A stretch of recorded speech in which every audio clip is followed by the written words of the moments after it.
1 फरवरी को देश का बजट पेश किया जाएगा, जिस पर हर किसी की नजरें लगी हैं।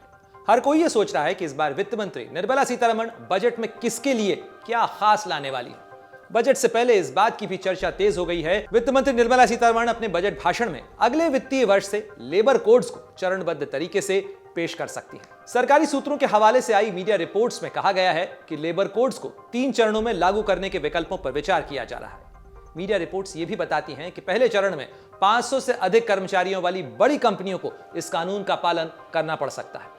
दूसरे चरण में 100 से 500 कर्मचारियों वाली मझौले आकार की कंपनियों और तीसरे चरण में 100 से कम कर्मचारियों वाली छोटी कंपनियों को इसके दायरे में लाया जाएगा।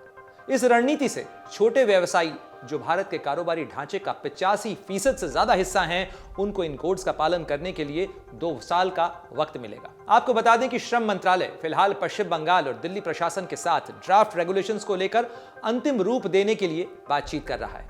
मीडिया रिपोर्ट्स ये भी बताती हैं कि सरकार श्रम के मुद्दे पर सतर्कता बरतते हुए कोड ऑन वेजेस और सोशल सिक्योरिटी कोड जैसे कम विवादित कोड्स को पहले लागू करने पर विचार कर रही है। एक अधिकारी ने यह भी बताया कि श्रम मंत्रालय के वरिष्ठ अधिकारियों ने इन राज्यों के मुख्य सचिवों से बातचीत शुरू कर दी है और चारों लेबर कोड्स के ड्राफ्ट नियमों को तेजी से अंतिम रूप दिया जा रहा है। सूत्रों के हवाले से आई खबरों की माने तो चालू वित्त वर्ष के अंत तक सभी राज्य चारों कोड्स के ड्राफ्ट नियम तैयार कर लेंगे। इसके बाद केंद्र सरकार कोड्स को लागू करेगी।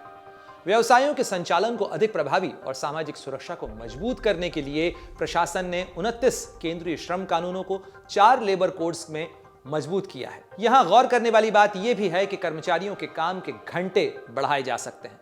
इसके साथ ही हफ्ते में 4 दिन काम करने का विकल्प भी लोगों को मिल सकेगा। अगर पीएफ में कटने वाला पैसा बढ़ता है तो हर महीने आपके वेतन के तौर पर मिलने वाला पैसा कम हो सकता है। लेबर कोड में सभी छोटे बड़े कारोबारियों को इन नीतियों को लागू करने का समय मिलेगा। अगर सरकार बजट 2025 में इन कोड्स की घोषणा करती है तो इसे आने वाले वित्त वर्ष में लागू कर दिया जाएगा।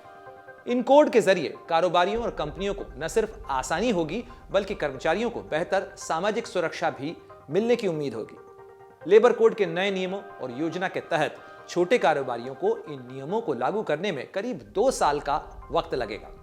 सरकार के कारोबारी ढांचे में एमएसएमई यानी छोटे और मझौले उद्योगों की हिस्सेदारी करीब 85% है, यानी यही तबका सबसे ज्यादा प्रभावित होगा। लेबर कोड की बात करें तो भारत सरकार ने 29 श्रम कानूनों को 4 लेबर कोड्स में समाहित किया है। इनका मुख्य उद्देश्य व्यापारियों को मजबूत बनाना और कर्मचारियों की सामाजिक सुरक्षा को सुनिश्चित करना है। मजदूरी संहिता, सामाजिक सुरक्षा संहिता, औद्योगिक संबंध संहिता और व्यावसायिक सुरक्षा, स्वास्थ्य और कार्य संबंधी संहिता में इन्हें जोड़ा गया है। मीडिया रिपोर्ट्स में यह भी कहा गया है कि केंद्रीय श्रम मंत्रालय के अधिकारियों ने इस बारे में भी बताया कि सभी 4 लेबर कोड्स को लागू करने को लेकर राज्यों के मुख्य सचिवों से लगातार बातचीत चल रही है। लगभग सभी राज्यों में इससे जुड़े हुए ड्राफ्ट रूल मार्च तक तैयार कर लिए जाएंगे।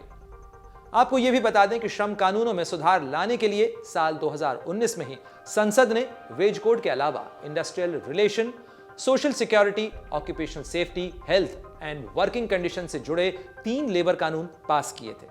इसका मकसद देश में ईज ऑफ डूइंग बिजनेस के साथ 29 लेबर कानूनों को बदलना था। नए लेबर कोड का मकसद संगठित और असंगठित क्षेत्र में काम करने वाले 50 करोड़ से ज्यादा कामगारों को इसके दायरे में लाना है, क्योंकि फिलहाल 90% कामगार श्रम कानूनों के दायरे से बाहर है।